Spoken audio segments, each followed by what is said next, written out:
This is a presentation on the state of maternal child health in the Western Highlands of Guatemala. My name is Sarah Prochel. Introduction. What is one thing that every human being that has lived has in common with every other human? One possible answer is that every one of us came to this life through the body of a woman, or birth mother. It turns out that what we as human beings experience in those early months of gestation, during birth and during infancy, creates the foundations for health or disease, well-being, or dysfunction. Research is now showing that this primal period is actually the most impactful period of our lives and the leverage point where the greatest influence can occur towards the building of healthy individuals and healthy societies, or their opposites. I want to focus this paper on the health of mothers and children in one particular region of one particular country that is near and dear to my heart. That place is the Western Highlands of Guatemala. By focusing a micro lens on one area, the global issues can begin to have more of a flavor and texture and a context that makes more human sense than global statistics alone are likely to do. So a little background on Guatemala. Guatemala, a country of approximately 15 million inhabitants, lies in the heart of Central America, sandwiched between Mexico to the west and north, Belize, El Salvador, and Honduras to the east, and the Pacific Ocean to the south. The population of Guatemala is largely a mix between indigenous people from 23 distinct ethnic groups speaking as many languages, and the mestizo population, which are from a mix of indigenous and Spanish descent. In Guatemala, these mestizos are referred to as Ladino. The Ladino population has descended from the conquistadors of the Spanish invasion of the Americas over 500 years ago. The indigenous population, though brutalized and subjugated by the Spanish and many of their descendants, has still survived in large numbers to the present day. Many of the ancient ways of life, including ancient worldviews, languages, art forms, foods, and ways of healing, have continued in some form or another into the present. Approximately 59% of the population is currently Ladino and European, and most of the remaining 41% is made up of the various indigenous groups.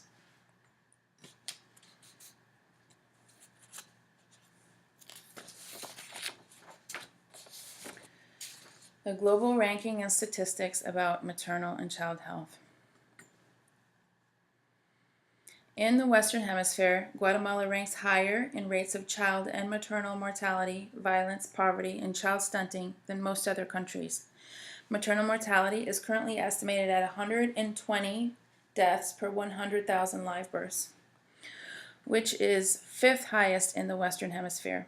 When compared to other countries on a global scale, Guatemala fares much better, ranking 64th highest, as there are many African and Middle Eastern nations with much higher maternal mortality rates. The infant mortality rate is 22.75 per 1,000 live births, which is fourth highest in the Western Hemisphere and 77th globally.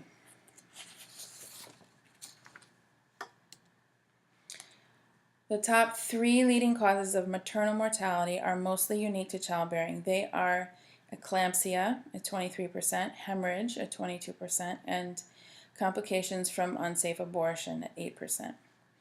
Similar to factors resulting in the death rate of children, overall health and social conditions contribute significantly to the rate of death from such conditions versus recovery from them. While respiratory infections affect men and women equally and children to an even greater degree, violence, the second leading cause of death overall, affects men disproportionately.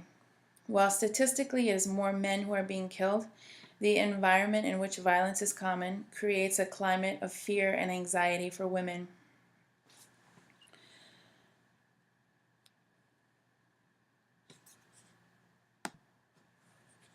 That can directly impact their health and the health of their children, especially those still gestating.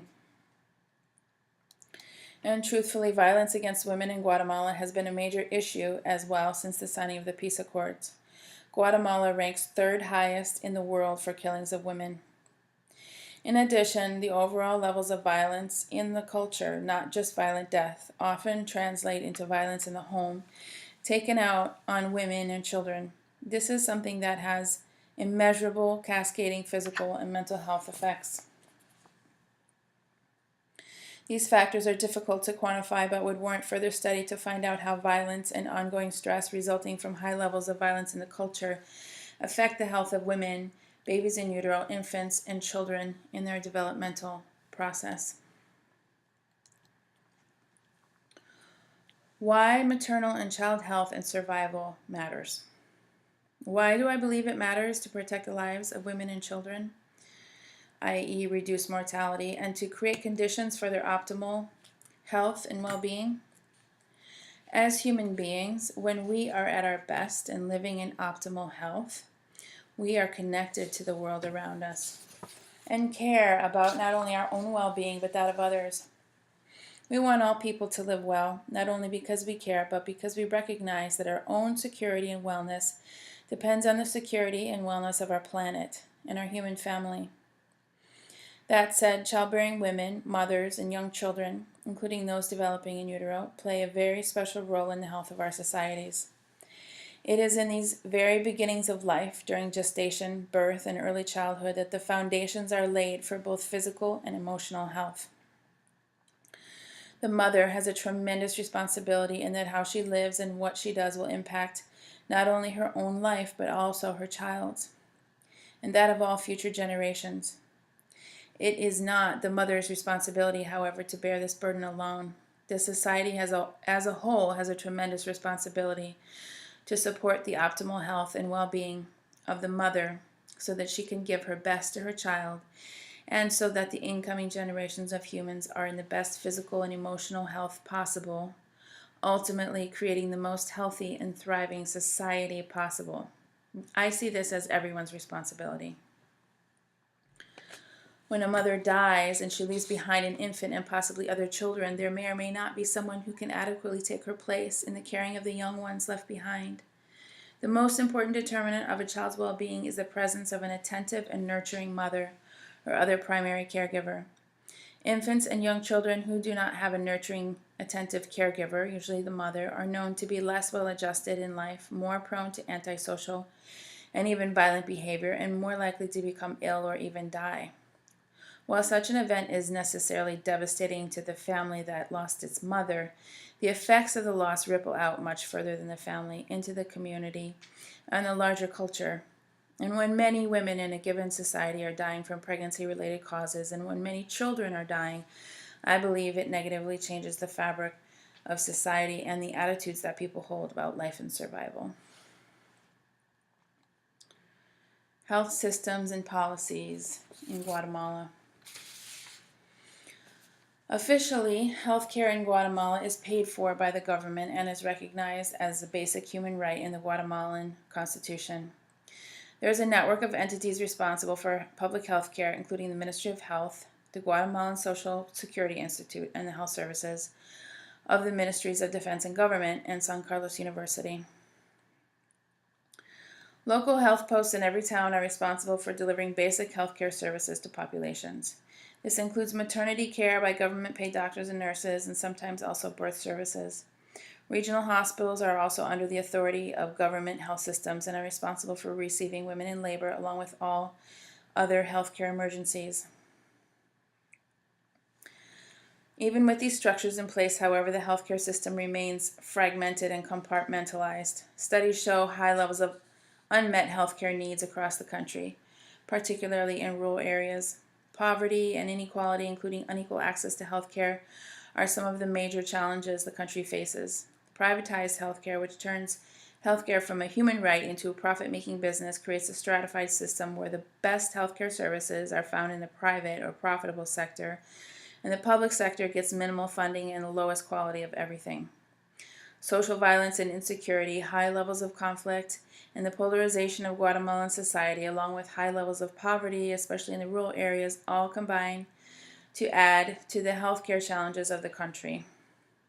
While the government health posts offer free prenatal care and hospitals offer free intrapartum care, High-quality maternity care delivered with respect and dignity for women and children in a culturally appropriate way is in short supply. It is important to note that a large percentage of the births in Guatemala are still attended by traditional midwives. This means that there's a certain amount of village-level care that is being provided that is not of the biomedical model and not within the healthcare system, and yet it's an important resource for communities where access to quality healthcare services offered by the government is limited, both in terms of accessibility and quality. In a recent report from the field by members of CARE, a global NGO with programs in Guatemala, it was stated that the Vice Minister of Health outlined how the ministry recognizes the important role that midwives play in rural areas and that any successful government plan to reduce maternal mortality needs to recognize the role of midwives. If this is indeed the case, then perhaps there is hope for integrating maternal child health services in a way that is effective and includes and values the midwives and what they offer.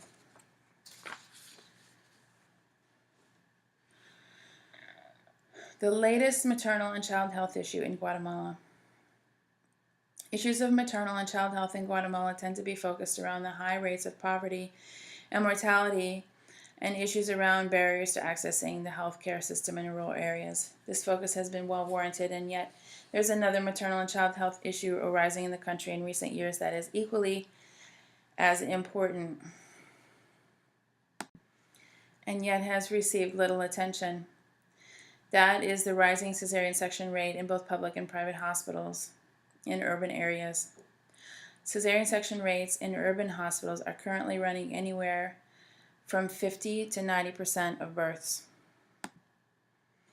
I find this trend extremely disturbing since the short and long-term negative health effects of cesarean, including higher maternal mortality rates and long-term health effects on children born by cesarean, are known but understudied and typically discounted. I believe medical science is doing a massive experiment on humanity without our consent by removing normal birth from the human experience.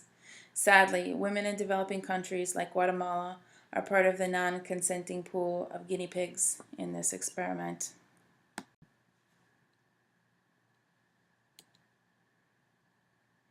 Other possible factors that affect maternal and child health.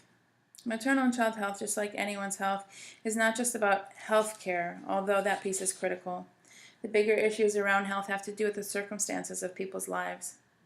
Some of the larger issues that affect the health of women and children in insidious and hard-to-measure ways include the ubiquitous presence of chemical-based agriculture, massive deforestation for both crops and firewood, and the resulting erosion of topsoil, which in turn makes the land more susceptible to drought, floods and landslides, mass immigration to U.S. America resulting in the disintegration of traditional family systems, which undermines the overall community's well-being, evangelical religions that suppress the rights of women, modernization of traditional societies which creates rapid change in social structures, poor sanitation, lack of clean water, resulting in a higher prevalence of infectious disease, and the influx into communities of commercialized food without the education or awareness about its deleterious health effects, to name just a few.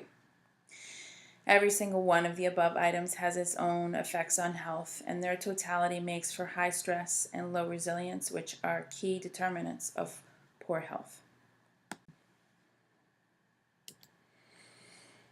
The gap in health perceptions between indigenous and biomedical worldviews.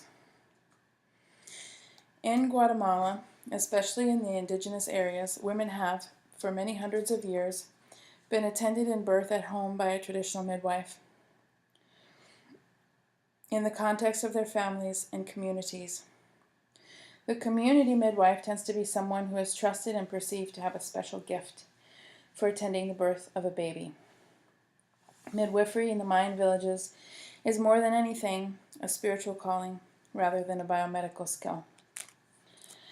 As Nicole Berry describes in her article, Cachiquel women in the state of Sololá, Guatemala, tend to hold a very different view of pregnancy and birth-related events that emphasizes the social or supernatural meaning and origins of things, rather than any biomedical meaning. For example, Heavy bleeding after birth may be seen as a way for the womb to cleanse itself after birth, and may be considered normal rather than an obstetric emergency. Or a woman in convulsions may be seen by those around her as someone suffering from a curse put on her by her neighbor, rather than someone suffering from eclampsia who needs medication and a C-section to save her life. The causes of illness from a Mayan worldview perspective may be fundamentally different than from a biomedical view, and therefore the treatment is also fundamentally different. Therefore, any efforts to bridge the gap would need to respectfully take this reality into account.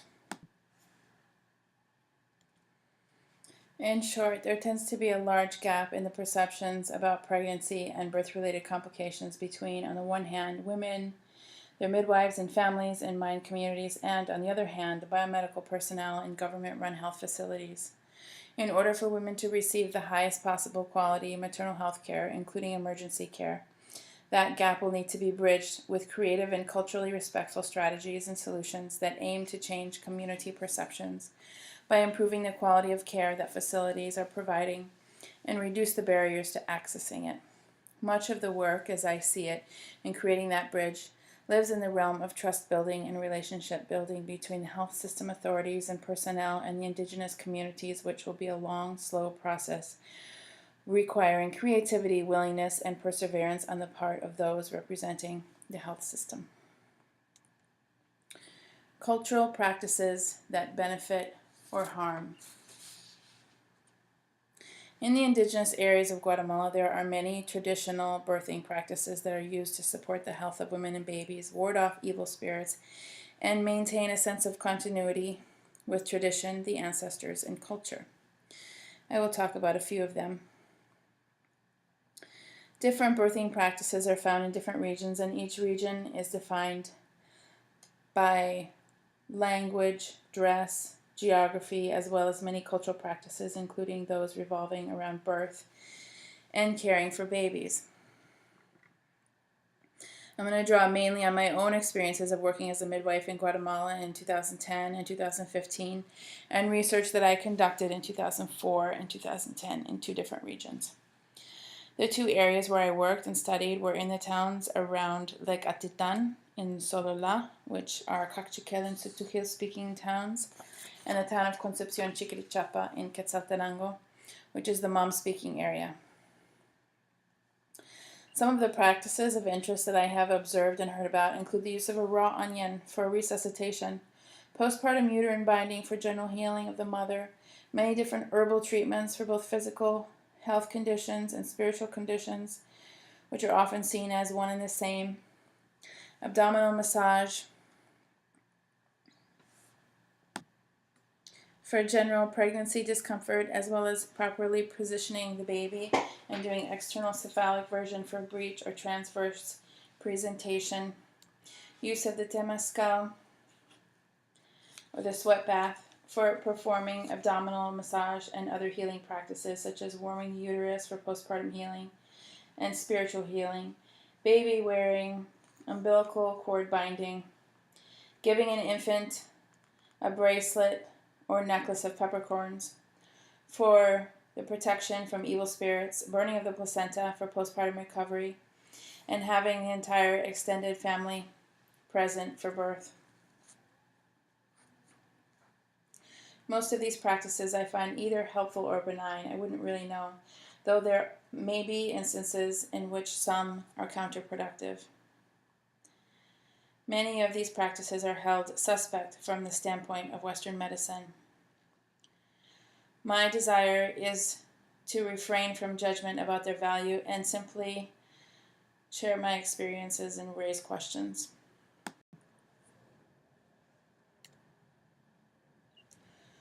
Barriers to healthcare. In many parts of the world, particularly those areas where large percentages of the population live in poverty, defined as living on less than $1 per day, lack of access to health care prevents women and children from receiving essential services and emergency medicine. According to the World Health Organization, some of the biggest barriers to access to maternal and child health care in resource-poor settings are poverty, distance from facilities, lack of adequate transportation, lack of information about the need for health care, inadequate health services, and cultural practices that prevent women and their families from seeking care. In 1994, in a seminal article, Thaddeus and Main put forth a 3 delays model to explain why so many women were dying in childbirth around the world, even when emergency care was technically available. The authors propose that these delays in treatment greatly contribute to adverse outcomes of pregnancy. The 3 delays include: number 1, the delay in decision to seek care. Number 2, delay in arrival at a health facility. And number 3, delay in the provision of adequate care. Each of the barriers to care explained by the World Health Organization can be put into one of these 3 delay categories. In the Western Highlands of Guatemala, barriers to accessing maternal and child health care appear to follow the global trends described above, but it must be noted that these statistics will refer to biomedical Western model health care, whereas much of the health care that women and children in these areas do access is on a village level with traditional midwives and healers. Global efforts to promote perinatal health. Maternal and child mortality, while they are significant issues in Guatemala, are also significant around the world, especially in countries that are considered underdeveloped in an industrialized sense, or where large numbers of people are living in poverty. Global efforts to address the issue of maternal mortality began in 1987 with the Safe Motherhood Initiative, a program of the UN and other agencies. This program has gone through changes over the years in both name and strategies, but efforts to address the maternal health crisis around the world continue. The Safe Motherhood Initiative, which in the 1990s became Making Pregnancy Safer, was administered in Guatemala first through Mother Care and then through JAPIGO, and was active in several areas in the Western Highlands until 2004. And then in 2002, the UN Secretary General commissioned the UN Millennium Project and the Millennium Development Goals to reverse the extreme poverty, hunger, and disease affecting more than 1 billion or 1/6 of the world's people.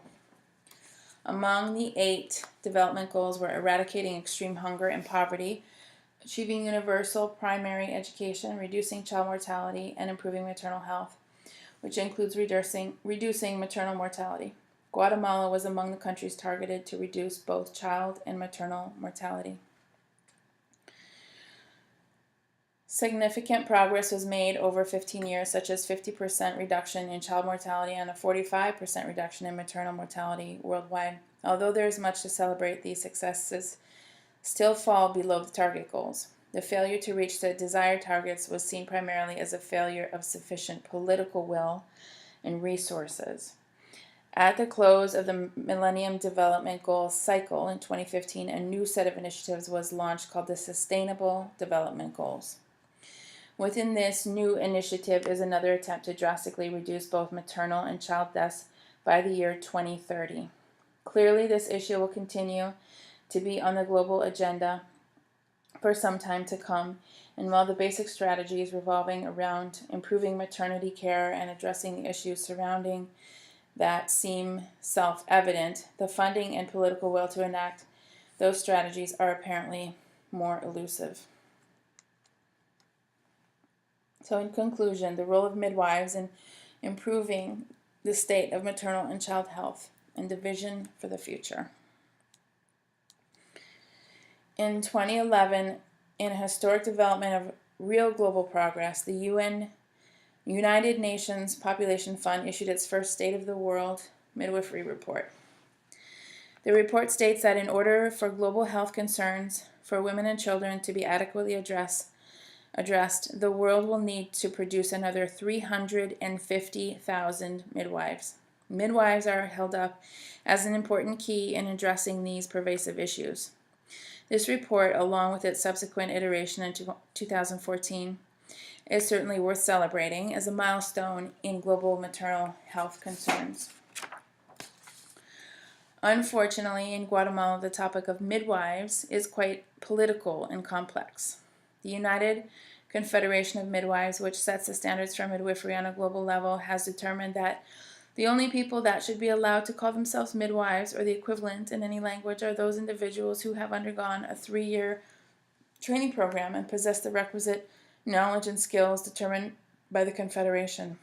These requirements effectively eliminate all of Guatemala's traditional midwives who, under international definitions, have been demoted to TBAs, or traditional birth attendants, regardless of the esteem in which they are held within their own communities. When talking about midwives in Guatemala, I believe it is important to uphold the respect for the women who have been attending births for centuries, under all and any conditions, and honor them as midwives because their communities recognize them as such, regardless of their formal training and skills. So the distinction then is between traditional midwives and professional midwives. Guatemala does not yet have its own cadre of professionally trained and certified or licensed midwives. That journey is a story unto itself that is still in the making and which I will not get into in this paper. What I can offer here is a vision for what could be by starting with building on what is. I can imagine a place in the Guatemalan healthcare system for traditional midwives, professional midwives, OBGYNs, general practitioners, and nurses. These 5 players would form a core of a maternal and child healthcare team that works within a larger functioning healthcare system. These practitioners and the families they serve would be held in a network of community safety and resilience, as well as backed by government structures that are designed to attend to the real needs of human beings regardless of culture, language, socioeconomic status, or any other category. In this system, traditional midwives would continue to function as the healers and leaders at the community level. They would receive culturally relevant and respectful support and training in the things that they themselves determine they want to learn. These midwives would continue to be the first line of health care for their communities, but with a wider support system to back them in terms of training, referral networks, transportation, needed supplies and medications, and support for building community networks and even regional and national networks of midwives and traditional healers. These networks would serve to build social strength and a wider knowledge base to better serve their communities. Professional midwives could play a very special role. Professional midwives with training in both traditional ways of healing and attending to childbirth and the health of children, and also in the biomedical skill set relevant to midwifery practice, could be an important bridge between the traditional indigenous world and the modernized biomedical world of the Latinos. Particularly if those professional midwives were to come from the indigenous communities, they could be incredibly valuable in the overall efforts to improve maternal health. They could work both at the community level and in the hospitals and health posts. They would have to be individuals that know how to dance fluidly between those two worlds. They would be ambassadors in both directions. They would need to receive both community endorsement and an endorsement from the health system and be paid by the health system from the beginning of their introduction in order for their role to be functionally useful and for them to be able to make a life for themselves as professional midwives. And finally, the OBGYNs, general practitioners, and nurses would serve in their roles as the ones who respond to emergencies and sick people who are not able to get the help they need at the village level. In an ideal world, they would be available and accessible and would receive every person who came to their institutions with an open heart and compassion. Every person would get the same respect and consideration of what they need, and all efforts would be made to meet those healthcare needs regardless of who they are, where they come from, or whether they can pay. In addition to all women and children being treated with dignity and respect and the highest quality healthcare available, all babies would be treated with the utmost reverence and the understanding that everything that the newborn experiences is shaping the future of society. This basic vision, or some version of it, could be translated to fit local circumstances for any country, anywhere in the world, and I believe its realization would make for one giant step toward a world that truly works for everyone. Thank you for watching and listening.